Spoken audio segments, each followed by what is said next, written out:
Halo semuanya, balik sama gue, Luis di Keren Tadi. Oke, jadi di video kali ini gue pengen ngebahas sebuah keyboard yang udah kalian semua banyak banget yang request ke gue.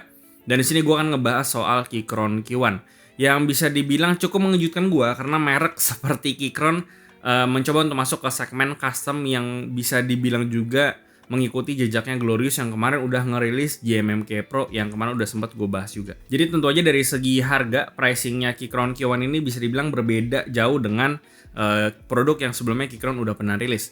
Nah, untuk si Keychron Q1 sendiri ini harganya untuk yang barebone itu harganya ada di sekitar $160. Dan untuk yang versi full assembly atau yang dapat keycap sama switch itu harga sekitar $180. Dan itu harga yang ditawarkan sama website Keychron. Jadi untuk di Indonesia sendiri ada kemungkinan harganya bakal nggak sama kayak yang ada di website karena tentu aja bakal include sama pajak karena di sini dimasukin itu diimpor resmi sama distributor langsung yaitu si PT NMT Indo gitu. Jadi untuk harganya mungkin bakal sekitar 3 jutaan entah yang barebone sama yang full assembly. Dan perlu diingat bahwa yang full assembly nanti harganya bakalan sedikit lebih tinggi dibandingkan dengan yang barebone karena mau gimana pun include switch sama keycaps tentu ya bakal lebih tinggi harganya dibandingkan dengan yang barebone.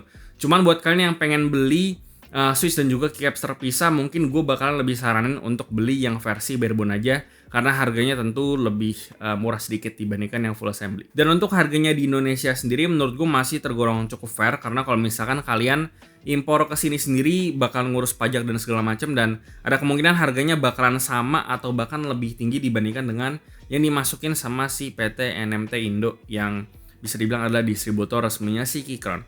Jadi langsung aja gue bahas soal si Keychron Q1 ini.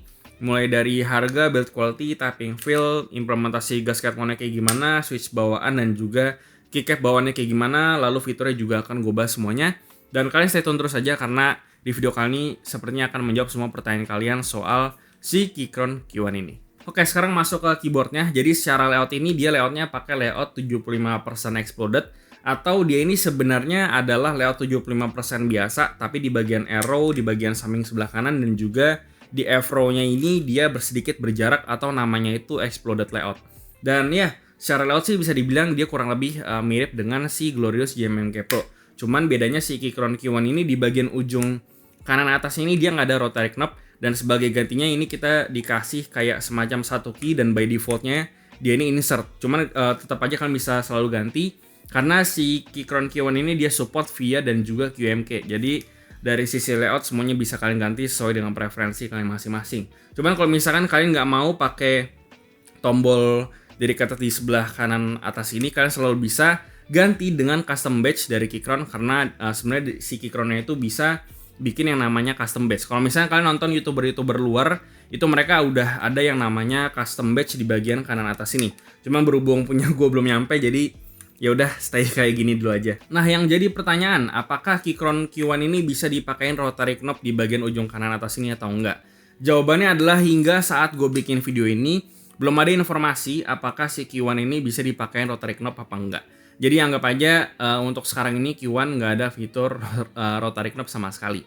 Dan buat gue pribadi sebenarnya nggak ada masalah karena setidaknya kita masih dikasih ekstra satu key di bagian ujung atas ini yang bisa kita ganti sebenarnya fungsinya suka-suka sesuai dengan fungsi dan kegunaan yang sering kalian pakai aja. Dan kalau misalnya kalian nggak mau pakai ini jadi key pun kalian bisa ganti ke custom badge untuk kalian bisa custom logo atau apapun yang kalian suka di ujung kanan sini gitu. Dan jujur aja di JMMK Pro sendiri yang ada rotary knob dan gue udah pakai berbulan-bulan, rotary knobnya pun itu jarang banget gue pakai dan bahkan itu paling cuman gue pakai untuk mute audio doang dan selebihnya nggak pernah gue sentuh sama sekali. Jadi untuk pemakaian gue pribadi setidaknya si rotary knob ini itu nggak kepake, jadi buat gue nggak ada masalah. Cuman baik lagi ini preferensi aja apakah kalian membutuhkan rotary knob apa enggak. Lanjut untuk warna case itu ada 3, ada warna space gray, ada warna carbon black, sama ada warna navy blue yang menurut gue navy blue-nya itu warnanya cakep banget. Dan dari sisi bahan sendiri dia bahannya case-nya itu aluminium CNC, jadi dari atas dalam sampai ke bawah itu dari aluminium semua. Jadi bahannya itu sebenarnya kurang lebih sama kayak JMMK Pro. Cuman yang membedakan jauh banget menurut gue di sini adalah dari sisi finishing dan coatingnya. Karena menurut gue di Keychron Q1 ini dia udah sangat well finish banget coating maupun finishingnya, dan dia sangat mengingatkan gue banget dengan coating atau finishing yang ada di Tofu KB Defense gitu. Sementara untuk di JMMK Pro sendiri bisa dibilang jujur aja cukup jauh dari sisi konten dan juga finishing. Bahkan seperti yang bisa kalian lihat bahwa di JMMK Pro warna hitam yang gue punya di bagian pinggir skrunya itu dia entah kenapa udah terkelupas sendiri. Jadi entah gimana caranya warna hitamnya itu sudah mulai kropos dan bahkan ini nggak gue sadarin. Bahkan nyentuh obeng atau skru pun di bagian situ juga nggak gitu karena gue pakainya cukup hati-hati.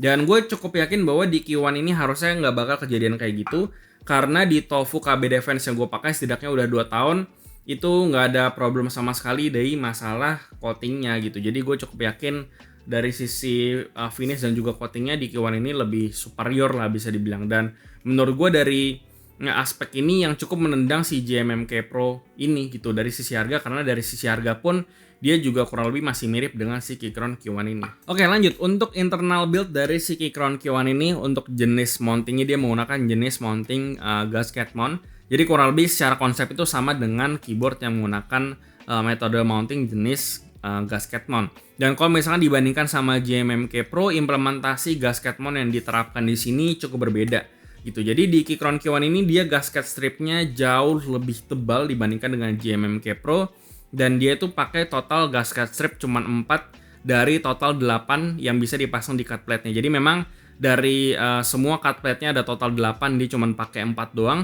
Mungkin supaya dia nggak terlalu teredam atau nggak terlalu ke-isolated banget. Dari bottom case dan juga topnya juga diberikan ruang yang cukup luas supaya si plate-nya itu bisa bergerak dan bisa memberikan tapping feel yang lebih soft lagi. Dan bahkan saking soft si gasket mountingnya ini, kalau misalnya kita tekan ke bawah tuh dia bisa sampai membal banget lah. Jadi ya secara implementasi si Keychron Q1 ini secara teori harusnya lebih masuk akal dibandingkan dengan JMMK Pro. Ini mana di JMMK Pro itu kita cuma dikasih gasket strip yang bisa dibilang cukup tipis dan nggak ada ruang lagi plate-nya supaya bisa bergerak. Jadi kalau misalkan dikasih gasket strip ekstra itu ya harusnya nggak ngefek banyak. Jadi feel-nya bakalan lebih stiff dibandingkan dengan si Q1. Sebenarnya bukan tapping feel si JMMK Pro ini yang jelek, tapi lebih dia ini stiff aja dibandingkan dengan si Keychron Q1.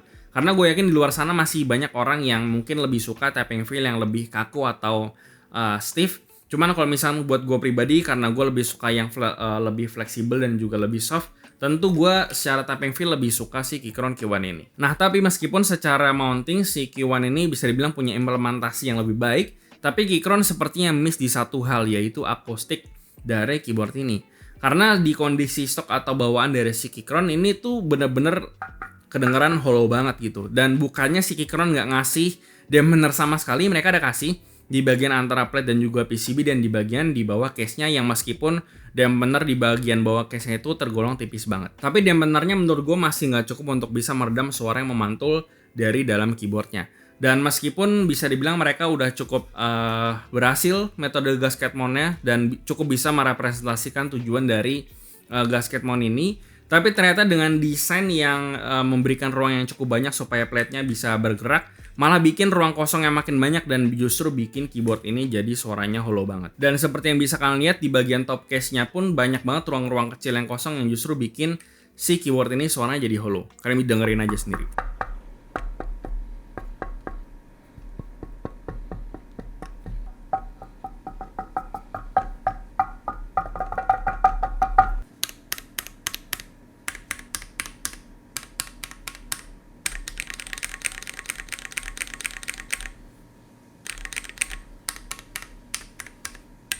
Jadi si Keychron Q1 ini sepertinya memang perlu treatment lagi dari sisi akustiknya, entah dikasih foam yang lebih tebal dan segala macam. Karena untuk bottom case sendiri menurut gue paling cuma perlu ditambahin foam lagi yang lebih dense atau lebih tebal, dan paling PR-nya cuma di bagian top case-nya aja yang mungkin bakalan sedikit lebih ribet lagi. Tapi kalian perlu ingat bahwa unit yang gue pegang ini masih early unit banget, jadi ini kayaknya itu bukan retail unit.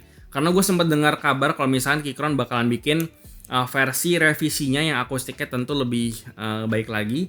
Cuman ya kita tungguin aja. Cuman kalau misalnya kalian dapetin unit yang kurang lebih sama kayak gua yang dampener bawahnya tipis, dan kalau kalian mungkin ngerasa versi yang retail unit atau versi revisinya masih lebih atau bisa dibilang masih hollow, ya kalian tetap harus memberikan treatment supaya akustiknya lebih oke kalau misalnya kalian ngerasa keganggu. Dan nanti kedepannya gue mungkin akan bikin videonya untuk ngemodif si Keychron Q1 ini supaya lebih oke lagi, kalian stay tune aja terus. Selain itu gue juga suka sama hex screw bawaan dari si Keychron Q1 ini, karena dia itu cukup kokoh, nggak kayak yang ada di JMMK Pro yang tadi.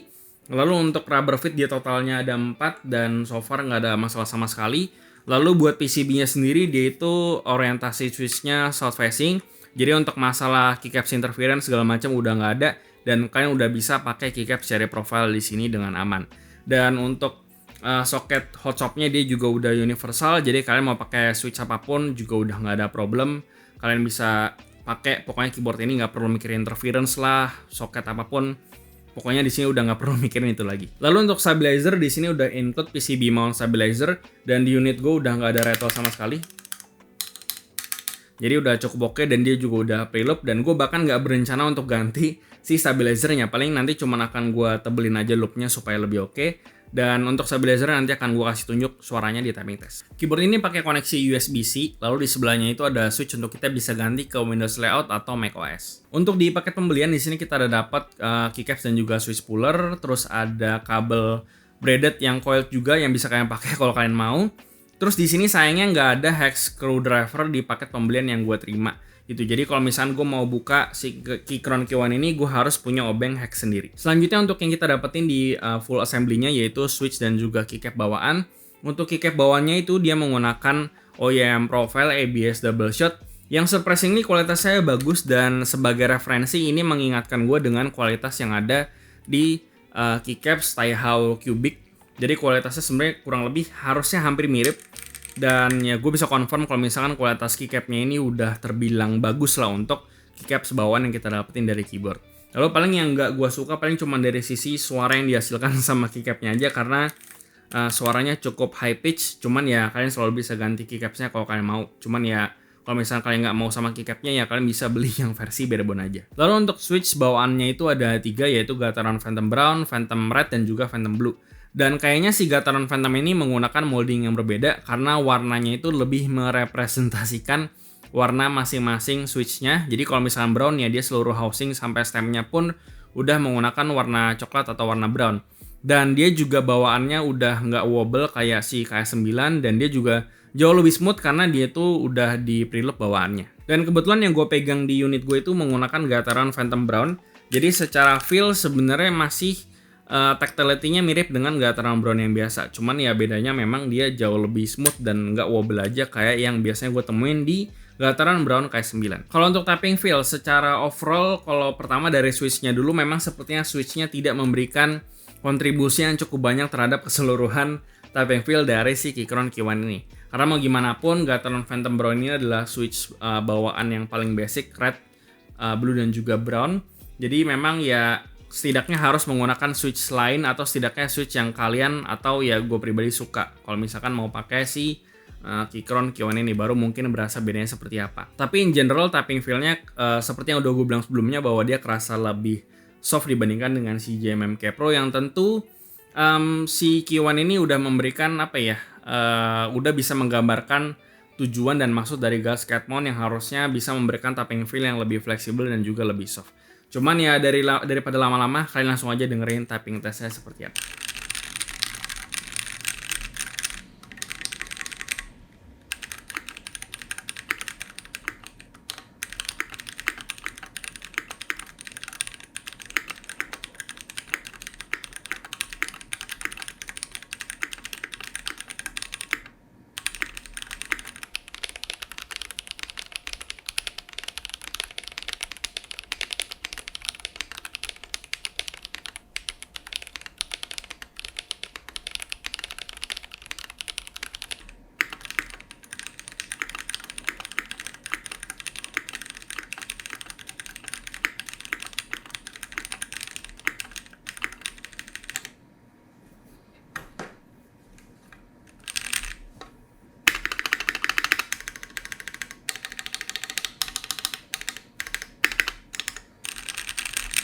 Oke, lanjut ke kesimpulan. Secara singkat sih dengan pricing yang kurang lebih mirip dengan JMMK Pro, si Keychron Q1 ini bisa dibilang cukup agresif karena tentu aja Keychron yang rilisnya tentu aja lebih telat mendapatkan advantage supaya mereka bisa membetulkan hal yang miss di JMMK Pro.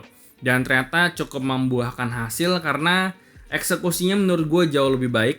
dari sisi finishing, coating, dan juga build-nya. Dan menurut gue hal itu yang cukup menampar si JMMK Pro ini. Kalau untuk tapping feel sendiri, menurut gue ini udah cukup mencerminkan jenis mounting yang ditawarkan di keyboard ini. Tapi meskipun implementasinya udah cukup baik, tapi trade-off-nya justru di sisi akustiknya aja. Cuman ya meskipun kalau misalkan kalian ngerasa keganggu sama akustiknya, kalian selalu bisa tambahin dampener. Dan kalau kalian penasaran ya, kalian mungkin nanti bisa tungguin gue aja, karena gue berniat untuk modifikasi keyboard ini juga. Yang terakhir, apakah keyboard ini worth it? Tentu aja menurut gue ini masih tergolong oke dengan asumsi harga di Indonesia yang mungkin lebih tinggi sekitar 500.000 dari harga di websitenya Keychron. Dan kalau dibandingkan sama harga barebone JMMK Pro, ya tentu aja si Keychron ini ya masih tergolong worth it juga, karena mau gimana pun si Keychron K1 ini udah kayak versi upgrade-nya yang lebih matang daripada si JMMK Pro.